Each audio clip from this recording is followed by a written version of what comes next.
Many thousand years ago, there was a yogi whose name was Sunira.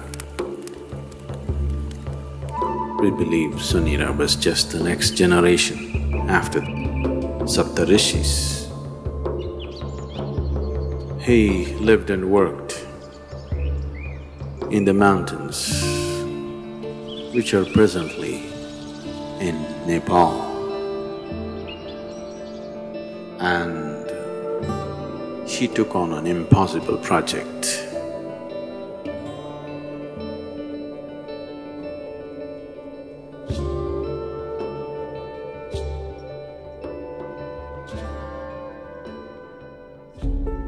Sunira saw that human consciousness could be evolved if you produce a perfect human being who could render this to all sorts of people. In a way, he comes from the tradition of Shiva. Somewhere it's his dream to build another being like that. He wants to build a living Shiva once again, a perfect teacher for the world, who is completely multidimensional, not this kind of teaching or that kind of teaching. As Shiva explored the whole human consciousness and human body in every possible way, he wants that kind of a living being. So he started building the energy body for that kind, and then he believed that he could build a physical body on top of that and let him loose in the world. With a lifespan of a few hundred or thousand years, so that he will transform the whole world by the time his time is done. So he started working on this project. And of course he died unfulfilled.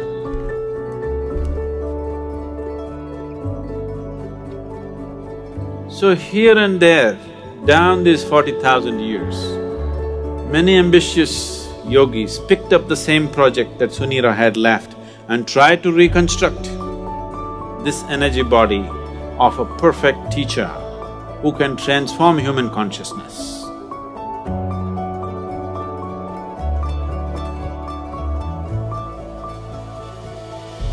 They call him Maitreya. Maitreya means a friend, a true friend to the humanity, to come and change humanity, the world teacher.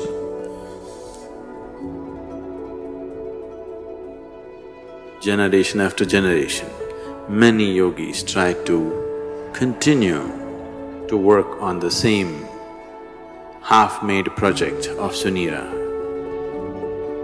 It's always been in the yogic lore, but in the last century, it came to the surface. It came to social knowledge because the theosophists worked on it. An innocent leadbeater and Madam whatever her name, I can never pronounce, Blavatsky. All three of them took this project up. They said, we are going to make it. They amassed a vast amount of occult knowledge,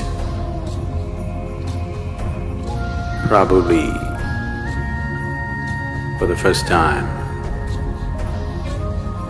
in the last few hundred years, and definitely for the first time, not in a traditional way but in a modern way. They took up this project.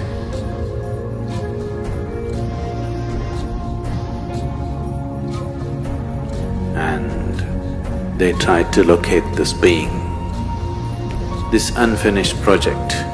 They want to take it up and complete it. Some work was done. They had the knowledge, but they did not have the capability. They acquired much information, but they could not acquire the necessary means to do anything like that. Twice they made serious effort to simply declare that they have completed the project, the perfect being has come. But it did not work.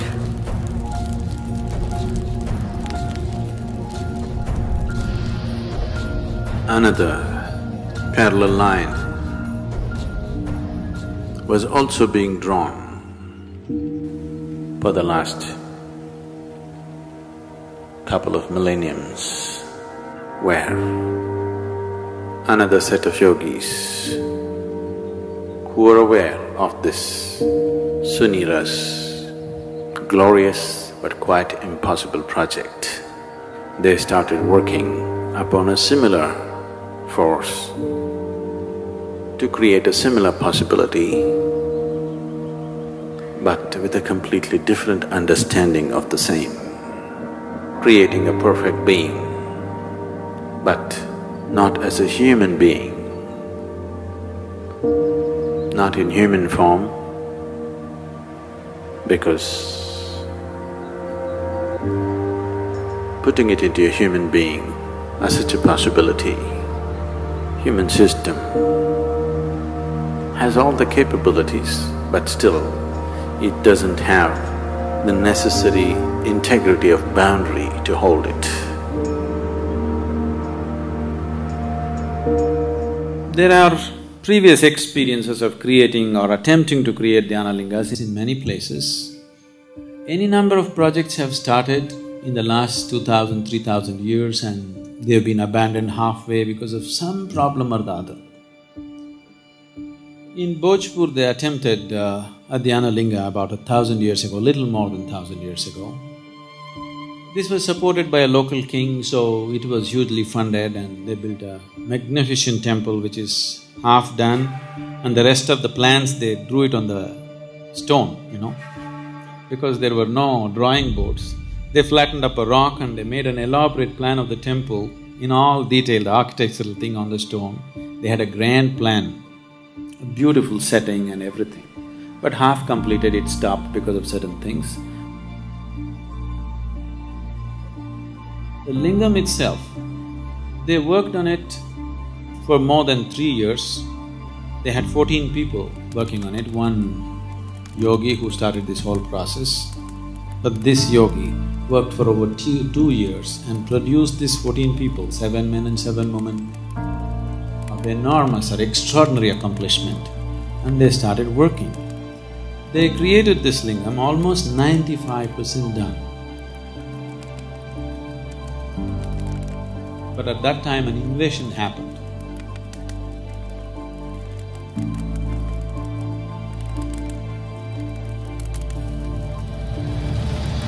The invaders came.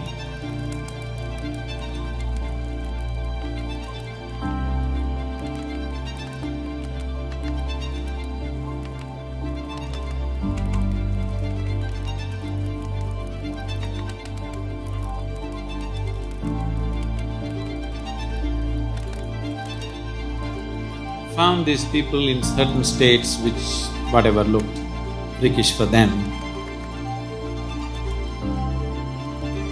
and they attacked.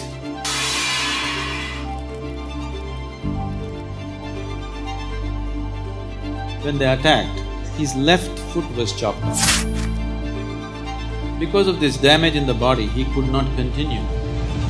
So he decided that they will merge themselves into the lingam and complete the work. So they asked another yogi, trained another yogi to lock the energies. This yogi left their bodies and merged into the lingam. But the other yogi who was supposed to do this was so overwhelmed by this situation that he could not lock it. Because they did not lock it in time, the lingam just cracked up. Even now you can see it's a straight crack in the lingam, about 3 to 4 inches is just opened up. Now they patched it up with lime. The archaeological department has patched it up with lime, but it just cracked.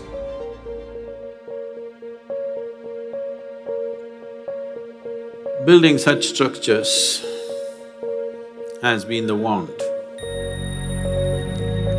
of many yogis because creating tools for enlightenment, not just as teachings, not just as practices that one can do, but living tools that people can walk through, living tools by which people can be impacted towards that process, has always been the great desire of the yogis.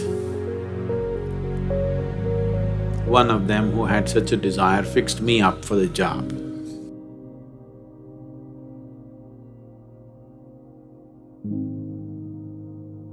My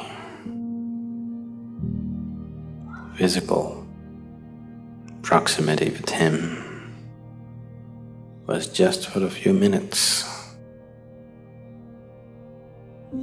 It is in these few moments that this fabulous crafty man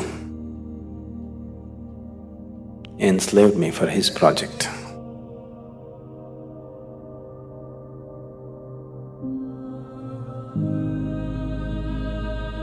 Everything that I did was around it because it was my Guru's dream and it was his vision that the Dyanalinga has to be established.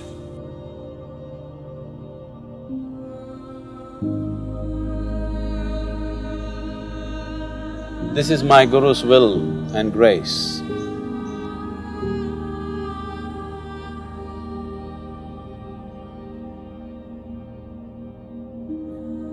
I must tell you something about the madness from where I come.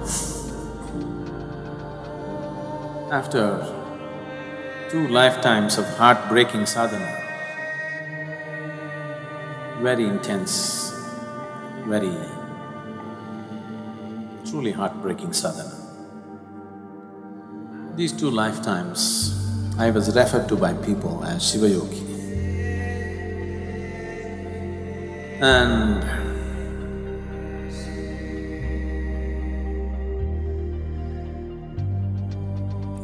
when it was needed, when my Guru appeared,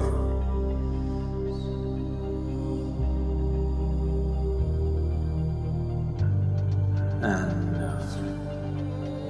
when he felt he did not feel fit to touch me, he touched me with his stick. And everything that needs to be realized was realized.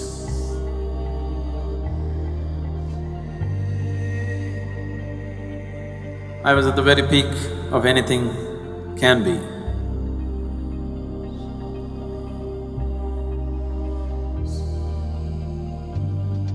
So, that being was referred to as Shiva Yogi, trying to fulfill the mission that was put into him. Didn't work, came back again.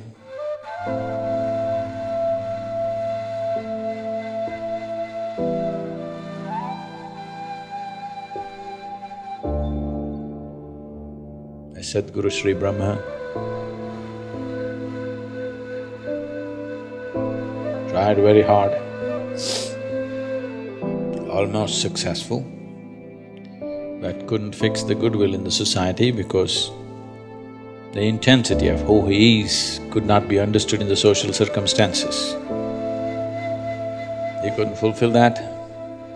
He prepared a few people and then went up the mountain. He was checking himself, why has he failed? He's got everything. Why is it didn't happen?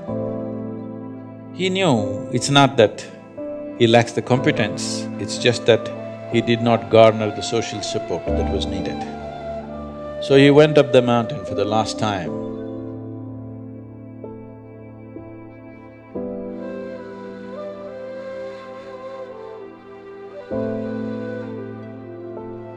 Before going up, he announced here at the foothills, a few of his disciples gathered. They said, "What now?" He said, "Even Tirpi Varwan, that means this one will be back again." And he went up the mountain for the last time.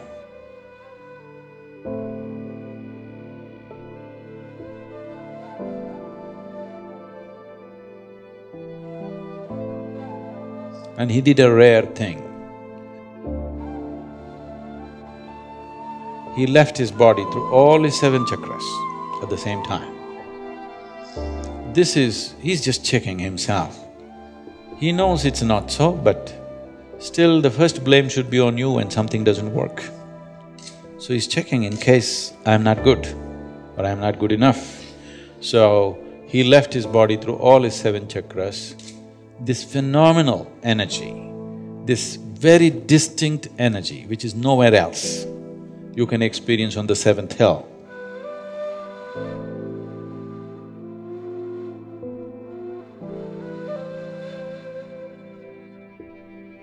It's very, very different from anything that you would find anywhere. It's distinctly different. So with that done, he knew what is the problem is you didn't handle the circumstance properly.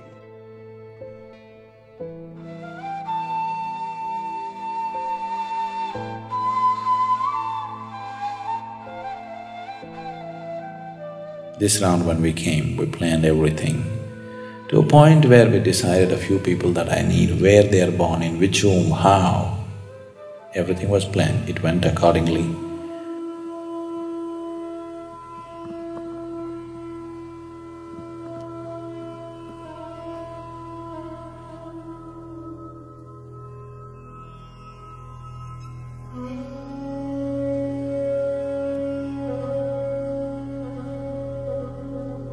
For people needed for the consecration, I placed them in the right kind of places so that everything comes together at the right time. In spite of that, took it 18 years of preparation in this life to put it together, to put the people together, to remind them of their past, to get them there. No, this is too fairy tale-ish for you, but this is something that's a living reality for us. So the consecration process itself took 3.5 years, a very intense process. People who witness these things, their lives are never the same again. Things that they had not imagined in their wildest dreams, they witnessed, they still can't believe that it actually happened in their presence.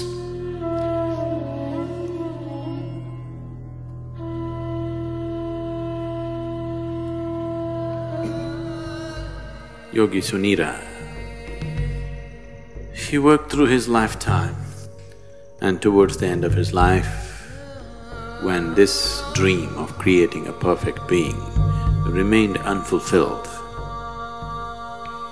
Yogi Sunira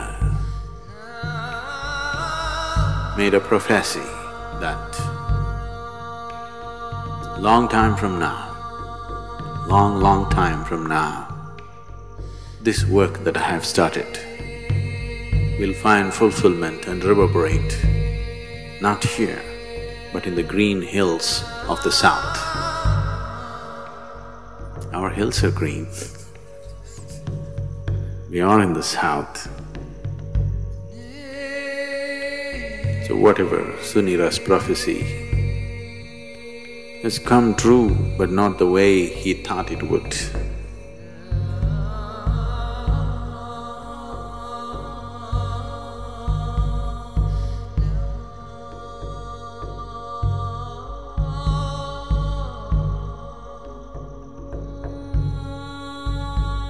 Dyanalinga is like a living guru. The role of a guru in a spiritual seeker's life is not just about giving teachings and guidances.